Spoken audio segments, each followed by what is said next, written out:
പാണക്കാട് സയ്യിദ് സാദിഖ് അലി ശിഹാബ് തങ്ങളുമായി കൂടിക്കാഴ്ച നടത്തിയ തൃണമൂൽ കോൺഗ്രസിന്റെ ദേശീയ നേതാക്കൾ പാർലമെന്റ് അംഗങ്ങളായ ഡെറക് ഒബ്രയാനും മഹുവ മൊയ്ത്രയുമാണ് പാണക്കാട് സന്ദർശനത്തിയത്. തൃണമൂൽ കോൺഗ്രസിന്റെ UDF പ്രവേശനം ചർച്ച ചെയ്യുമെന്ന് പാണക്കാട് സാദിഖ് അലി ശിഹാബ് തങ്ങൾ പറഞ്ഞു. ഈ തൃണമൂൽ കോൺഗ്രസിന്റെ കേരള കോർഡിനേറ്റർ PV അൻവറും കൂടെ ഉണ്ടായിരുന്നു.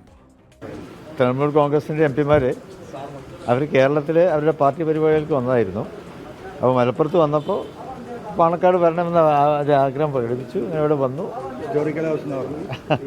പാണക്കാടിനെ കുറിച്ചൊക്കെ അവർ കേട്ടിട്ടുണ്ട്. അപ്പോൾ നേരിട്ട് മനസ്സിലാക്കാൻ വേണ്ടി വന്നതാണ്. വേറെ സംസാരിച്ച് വേറെ രാഷ്ട്രീയ പ്രാധാന്യമുള്ള കാര്യങ്ങളൊന്നും പറഞ്ഞിട്ടില്ല. ഒരു ഫ്രണ്ട്ലി വിസിറ്റ് അതായിരുന്നു. തൃണമൂൽ കോൺഗ്രസ് പിന്നെ ഓൾറെഡി ഇന്ത്യ അലയൻസിൻ്റെ ഭാഗമാണല്ലോ. അപ്പോൾ ആ നിലക്ക് തന്നെയാണല്ലോ നമ്മൾ മുന്നോട്ട് പോകുന്നത്. അപ്പോൾ അതിൻ്റെ ഒരു മാറ്റം ഇനിയിപ്പോൾ ഇലക്ഷനൊക്കെ അടുക്കുമ്പോഴായിരിക്കുമല്ലോ ആ അലയൻസ് ഒന്ന് ശക്തിപ്പെടാം.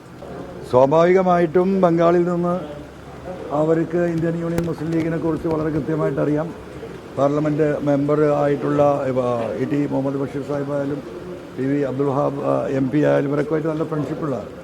അപ്പോൾ പാണക്കാട് കുടുംബത്തിനെ കുറിച്ച് അറിയുന്നതുകൊണ്ട് ആദ്യം തന്നെ അതൊരു ഹിസ്റ്റോറിക്കൽ പ്ലേസാണ്, നമുക്കവിടെ പോകണമെന്ന് അവരാവശ്യപ്പെട്ടതാണ്. ആ രീതിയിൽ വന്നു.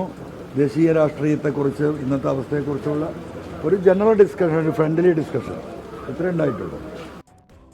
മലപ്പുറത്ത് നിന്ന് ബിപിൻ C വിജയൻ വിവരങ്ങളുമായി ചേരുന്നു. ബിപിൻ C വിജയൻ, യഥാർത്ഥത്തിൽ PV അൻവർ ഈ രണ്ട് MPമാരെ അവിടെ കൊണ്ടുവന്നതിൻ്റെ പിന്നിൽ എന്ത് രാഷ്ട്രീയമാണ്? UDFിലേക്കുള്ള അദ്ദേഹത്തിൻ്റെ പ്രവേശനം കുറച്ചുകൂടി ശക്തിപ്പെടുത്തുകയാണോ അദ്ദേഹത്തിൻ്റെ ലക്ഷ്യം? എന്താണ് നമുക്ക് മനസ്സിലാകുന്നത്?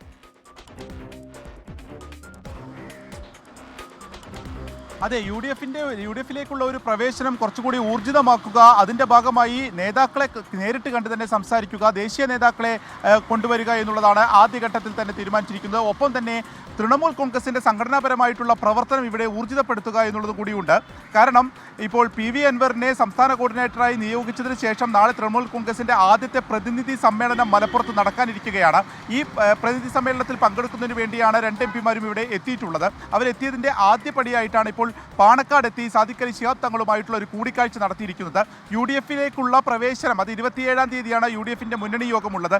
ഇതിൽ പ്രധാനമായിട്ടുള്ള ഒരു ചർച്ച സ്വാഭാവികമായിട്ടും തൃണമൂൽ കോൺഗ്രസിൻ്റെ UDF പ്രവേശനമായിരിക്കും. കാരണം നിലമ്പൂർ ഉപതെരഞ്ഞെടുപ്പ് ഉൾപ്പെടെ വരാനിരിക്കുന്ന ഒരു സാഹചര്യത്തിൽ ഇതിനൊരാക്കം കൂട്ടുക എന്നുള്ളത് കൂടിയാണ് ഇന്നത്തെ ഈ നേതാക്കളുടെ സന്ദർശനം കൊണ്ട് തൃണമൂൽ കോൺഗ്രസ് ഉദ്ദേശിക്കുന്നത്. സ്വാഭാവികമായിട്ടും അത് ചർച്ച ചെയ്യുമെന്നുള്ള കാര്യം ഇപ്പോൾ സാദിഖ് അലി ശിഹാബ് തങ്ങൾ പറഞ്ഞത് കൂടിയാണ് നമ്മൾ കേട്ടത്. ഇന്ന് ഇവിടെ മാത്രമല്ല കോഴിക്കോടെത്തി ബിഷപ്പുമാരുമായുള്ള ഒരു കൂടിക്കാഴ്ച കൂടിയുണ്ട്. അതിനുശേഷം നാളെ പ്രതിനിധി സമ്മേളനം ഉണ്ടാവും. നമ്മൾ ഇപ്പോൾ ഡെറൻ കെ ബ്രയൻ ഉൾപ്പെടെയുള്ളവരുമായി സംസാരിച്ചപ്പോൾ നാളെ വാർത്താ സമ്മേളനം വിളിച്ചിട്ടുണ്ട്. രാഷ്ട്രീയമായിട്ടുള്ള കാര്യങ്ങൾ അതിൽ സംസാരിക്കാം എന്നുള്ളത് കൂടിയാണ് പറഞ്ഞു വയ്ക്കുന്നത്. SK